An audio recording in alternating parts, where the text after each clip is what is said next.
இன்றைக்கி இந்த வீடியோவில் எப்படி இந்த சூப்பரான பேங்கில் பண்ணுறது அப்படிங்கிறத பார்க்கலாம். இதுக்கு தேவையான மெட்டீரியல்ஸ் எல்லாமே நான் டிஸ்கிரிப்ஷனில் மென்ஷன் பண்ணியிருக்கேன், மறக்காமல் செக் பண்ணிக்கோங்க. இதுக்கு ஃபஸ்ட்டு நம்ம பேங்கிள்ஸ் எடுத்துக்கிறோம். நான் 4 பேங்கிள் எடுத்திருக்கேன். அப்புறம் B6000 க்ளூ, அப்புறம் லேஸு, காயின் சாம்ஸு, அதுக்கப்புறம் பீட்ஸ், கோல்டன் பீட்ஸ் வந்து நான் எடுத்திருக்கேன். அந்த 4 பேங்கிள்ஸுமே நான் க்ளூ யூஸ் பண்ணி நான் ஸ்டிக் பண்ணிக்கிறேன். நீங்கள் இதுக்கு B6000 யூஸ் பண்ணலாம், இல்லாட்டி நம்மளோட நார்மல் ஃபேப்ரிக் க்ளூவும் நீங்கள் யூஸ் பண்ணிக்கலாம். நான் இப்போ 1 பை 1 இந்த பேங்கிள்ஸ் எல்லாமே ஜாயின் பண்ணிவிட்டு கொஞ்ச நேரம் அதை காய வச்சிடுறேன். உள் பக்கமாகவும் கொஞ்சம் க்ளூ ஆட் பண்ணி அதையும் காய வச்சுக்கோங்க. அதுக்கப்புறம் நம்ம 4 பேங்கிளையும் ஜாயின் பண்ணிட்டோம். இப்போ நான் என்ன பண்ண போகிறேன்னா, லேஸை நான் மேலே ஒட்ட போகிறேன். அதுக்கு ஃபஸ்ட்டு கம்மை போட்டுட்டு லேஸை வச்சுட்டு கொஞ்சம் நல்லா டைட்டாக பிடிச்சிக்கோங்க. அப்போ தான் அது நல்லா காயும். என்கிட்ட நிறைய பேர் கேட்டிருந்தீங்க ஜுவல்லரி மேக்கிங் மெட்டீரியல்ஸ் எங்கே வாங்கலான்னு சொல்லிட்டு. One of the best website பார்த்தீங்கன்னா இந்த டிசைன் கார்ட் வெப்சைட். அங்கே 40,000 ப்ளஸ் ஃபேப்ரிக்ஸ், அதுக்கப்புறம் ஜுவல்லரி மேக்கிங் பண்ணுறதுக்கான ரா மெட்டீரியல்ஸ், அதுக்கப்புறம் அதுக்கு தேவையான டூல்ஸ், அதுக்கப்புறம் எம்ப்ராய்டிங் பண்ணுறதுக்கு தேவையான எல்லா விதமான சீட் பீட்ஸ், கிறிஸ்டல்ஸ், அதுக்கப்புறம் ஜர்தோசி வயர், அதுக்கப்புறம் அந்த ஃப்ரேம் எல்லாமே அங்கே கிடைக்கும். நீங்கள் அந்த வெப்சைட்டில் செக் பண்ணி பாருங்கள், உங்களுக்கு ரொம்ப பிடிக்கும். நீங்கள் செக் அவுட் பண்ணும்போது என்னோடய கூப்பன் கோடு RSLakshmi10 யூஸ் பண்ணிங்கன்னா உங்களோட எல்லா பர்ச்சேஸ்க்குமே உங்களுக்கு 10% டிஸ்கவுண்ட்டும் கிடைக்கும். இங்கே மென்ஷன் பண்ணியிருக்கிற எல்லா ப்ராஜெக்ட்டும் நான் அந்த மெட்டீரியல்ஸ் யூஸ் பண்ணி தான் பண்ணியிருக்கேன். உங்களுக்கு அதோட லிங்க்கும் டிஸ்கிரிப்ஷனில் கொடுத்துருக்கேன், மறக்காமல் செக் பண்ணி பாருங்கள். இப்போ இந்த கண்ணாடி பேங்கில் நான் என்ன பண்ண போகிறேன், இந்த லேஸை ஃபுல்லாக கவர் பண்ண போகிறேன். ஸோ நம்ம கவர் பண்ணும்போது என்ன ஆகும்னா கொஞ்சம் லைட்டாக மூவ் ஆகும், நம்ம கம்லாம் யூஸ் பண்ணலன்னு. ஸோ அதை இல்லாமல் இருக்கிறதுக்கு நான் என்ன பண்ணுறேன்னா, எங்கெல்லாம் எனக்கு வேணுமோ அங்கே நான் க்ளூவை அப்ளை பண்ணிக்கிறேன். ஸோ க்ளூ அப்ளை பண்ணுறதுனால நம்ம ஃபைனலாக இந்த கவர் ஃபுல்லாக பண்ணி முடிக்கும் போது அது ஸ்டிஃபாக அதே இடத்துல நிற்கும், எங்கேயும் மூவ் ஆகாமல் இருக்கும்.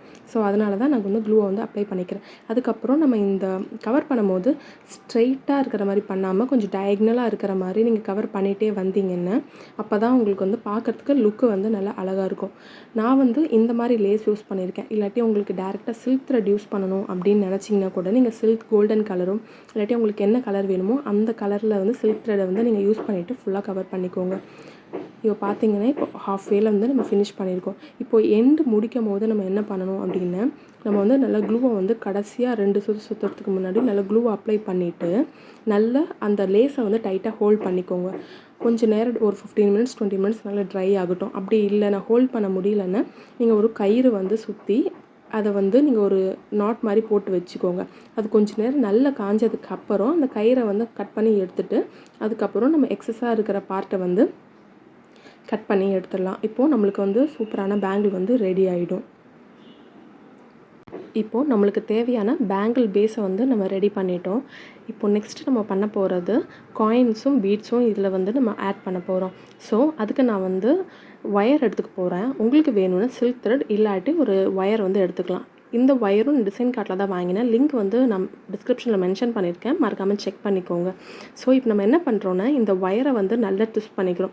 ட்விஸ்ட் பண்ணிவிட்டு நம்ம ஒரு ரவுண்டு ஃபஸ்ட்டு ஒரு பேஸாக ஒரு ரவுண்டை க்ரியேட் பண்ணிவிட்டு அதுக்கப்புறம் நம்ம நம்மளோட பீட்ஸும் காயின்ஸும் ஆட் பண்ண போகிறோம். நான் இப்போ ஆட் பண்ண போகிறது பார்த்தீங்கன்னா ஒரு பீடு, ஒரு காயினு, ஒரு பீடு. இப்போது நம்ம ஆட் பண்ண பீட்ஸை கரெக்டாக பேங்கிளோட டாப்புக்கு எடுத்துகிட்டு வந்துடுங்க. எடுத்துகிட்டு வந்துட்டு நல்லா டைட்டாக ஹோல்ட் பண்ணிவிட்டு அதுக்கப்புறம் அந்த ஒயரை சுற்றி அந்த மறுபடியும் அதே பீடு காயின் பீட்குள்ளே நீங்கள் இன்சர்ட் பண்ணுங்கள். அப்போ என்ன ஆகிடும், அந்த இடத்துல டைட்டாக அந்த பீட்ஸ் நிற்க ஆரம்பிச்சிடும். இப்போ காயின் பார்த்தீங்கன்னா கொஞ்சம் ஷேக்கியாக தான் இருக்கும். ஆனால் நீங்கள் ஒன்று ஒன்று ஆட் பண்ணும் போது அது ஸ்ட்ராங் ஆகிடும். ஃபஸ்ட்டு ஒரு 4 காயின்ஸ் வரைக்கும் தான் இந்த மாதிரி இருக்கும். அதுக்கப்புறம் நம்ம ஆட் பண்ண செட் ஆகிடும். அதுக்கப்புறம் இந்த காயினை எப்படி ஆட் பண்ணணும்னு பார்த்தீங்கன்னா, ஃபஸ்ட்டு இந்த காயின் ஆட் பண்ணியிருக்கோம்ல ஒரு பேட்டர்ன் ஃபாலோ பண்ணணும். செகண்ட் காயின் ஆட் பண்ணும்போது பின்னாடி பக்கமாகவும், அதுக்கு அடுத்த காயின் ஆட் பண்ணும்போது அதுக்கு பின்னாடி பக்கம், அது மாதிரி ஒன்று ஒன்றா வைக்கணும். அப்படி இல்லாட்டி முன்னாடி வைக்கிறதா இருந்தால் ஒரே பேட்டர்னு முன்னாடின்னு இந்த மாதிரி ஒரு காயினையும் ஆட் பண்ணணும். இப்போ பார்த்தீங்கன்னா இப்போ செகண்ட் காயினை ஆட் பண்ணுறேன். உங்களுக்கு பார்த்தீங்கன்னா தெரியும். இப்போ ஸ்டார்டிங்கில் கொஞ்சம் லூஸாக தான் இருக்கிற மாதிரி இருக்கும். ஆனால் அதுக்கப்புறம் அது உங்களுக்கு செட் ஆகிடும். இப்போது பாருங்கள், நான் செகண்ட் காயினை ஆட் பண்ணும்போது பின்னாடி பக்கமாக வச்சு நான் ஆட் பண்ணுறேன். மறுபடியும் அந்த பீடு காயின் பீட்குள்ளே நீங்கள் ஆட் பண்ணிக்கோங்க. ஆட் பண்ணிவிட்டு இப்போ ஸ்டிஃபாக நம்மளுக்கு பீட்ஸ் ஸ்டிஃபாக நிற்க ஆரம்பிச்சிடும்.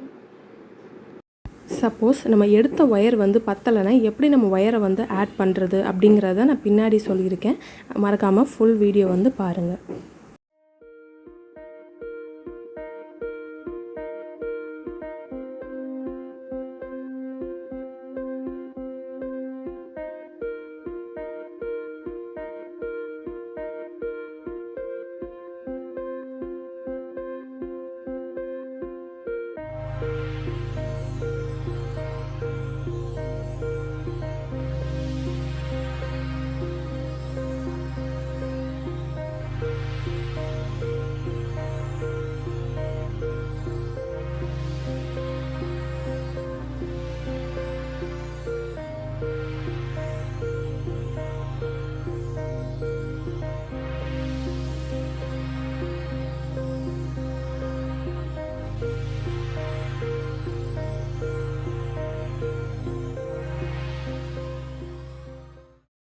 இப்போது நம்ம பாதி முடிச்சிருக்கோம். முடிச்சதுக்கப்புறம் இப்போ லாஸ்ட் ஒரு 3-4 பீட்ஸ் ஆட் பண்ணணும். இப்போ எனக்கு ஒயர் பத்தாமல் போயிடுச்சு.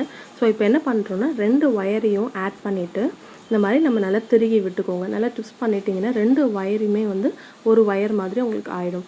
அதுக்கப்புறம் நீங்கள் என்ன பண்ணலான்னா நார்மலாக நீங்கள் உங்கள் ஒர்க்கை வந்து கண்டினியூ பண்ணலாம். சப்போஸ் நீங்கள் சில்க் த்ரெட் யூஸ் பண்ணுறதா இருந்தால் க்ளூ அப்ளை பண்ணிவிட்டு நீங்கள் பேஸ்ட் பண்ணிவிடுங்க. அதுக்கப்புறம் மறுபடியும் நம்ம கண்டினியூ பண்ணலாம். ஸோ எட்ஜை வந்து நம்ம கட் பண்ணிவிட்டு மறுபடியும் நார்மலாக wrap பண்ணுற மாதிரி நான் wrap பண்ண ஆரம்பிச்சிட்டேன்.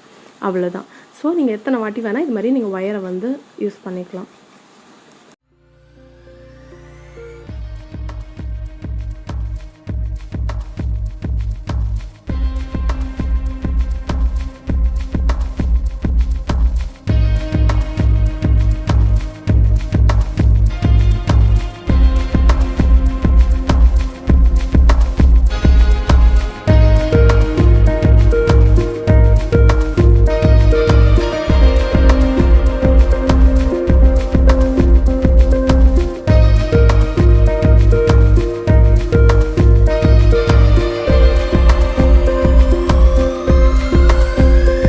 என்னோட பேங்கிளோட சைஸ் பார்த்தீங்கன்னா 2.6. ஸோ நான் லாஸ்ட்டாக ஒரு பீட் ஆட் பண்ணும்போது எனக்கு இடம் பத்தாமல் போயிடுச்சு.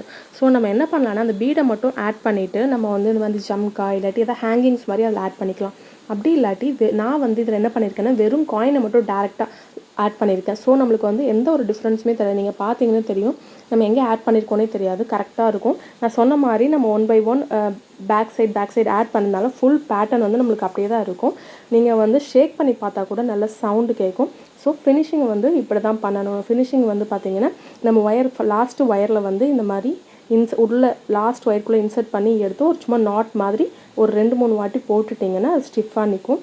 அதுக்கப்புறம் நம்ம ஃபைனலாக பேங்கிள் ஃபினிஷ் வந்து ரெடி ஆயிடுச்சு. இப்போ நீங்கள் வந்து எப்படி சவுண்ட்லாம் கேட்கும் அப்படிங்கிறத நான் ஆட் பண்ணியிருக்கேன். நீங்கள் செக் பண்ணி பாருங்கள்.